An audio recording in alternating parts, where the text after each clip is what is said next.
मानता है, जो बालक माता की आज्ञा मानता है वो शिव गणों को भी परास्त कर सकता है। ऐसा मेरे गणेश भगवान ने सभी गणों को मार कूटा पीटा।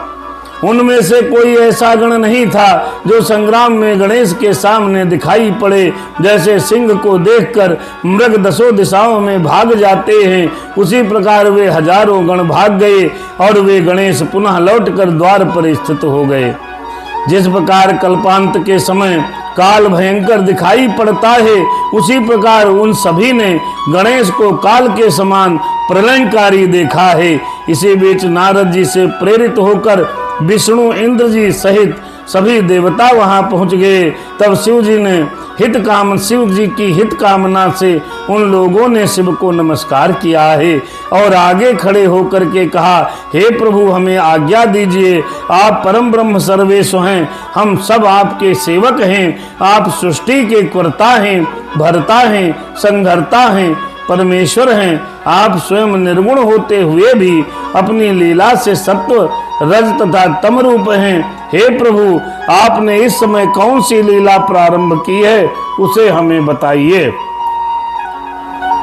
शिव महापुराण की कथा के अंतर्गत बीना मिश्रा जी, अरविंद भैया, सोनू भैया, कंचन बिटिया, हाँ सब लोग पधारे हैं। भगवान भोलेनाथ टिमरेश्वर महाराज से प्रार्थना है यहीं से बैठे बैठे आप सबका कल्याण करें, शीघ्र स्वस्थ हों, मस्त हों, भगवान की कृपा आपको प्राप्त हो जाए, ऐसी मेरी परमात्मा से प्रार्थना है।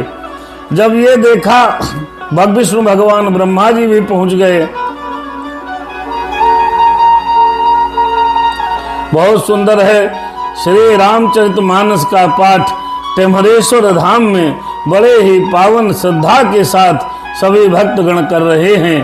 भगवान की कृपा आपके ऊपर बनी रहे, इसी प्रकार के पावन काम आप सभी जीवन भर करते रहें। ब्रह्मा जी बोले, हे मुनि श्रेष्ठ, उनका यह वचन सुनकर महेश्वर ने अपने घायल गणों की ओर देखकर उनसे सब कुछ कहा। इसके बाद हे मुनि सप्तम, पार्वती पति सर्वेश्वर शंकर हंसकर मुझ ब्रह्मा से कहने लगे। शिव जी बोले, हे ब्राह्मण सुनिए, मेरे द्वार पर एक महाबली बालक हाथ में लाठी लिए हुए खड़ा है। वह सबको घर में जाने से रोक रहा है। वह भयंकर प्रहार करने वाला है। उसने मेरे पार्षदों को मार कर गिराया है और मेरे गणों को बलपूर्वक पराजित कर दिया है। हे ब्राह्मण, आप ही वहां जाएं और इस महाबली को प्रसन्न करें।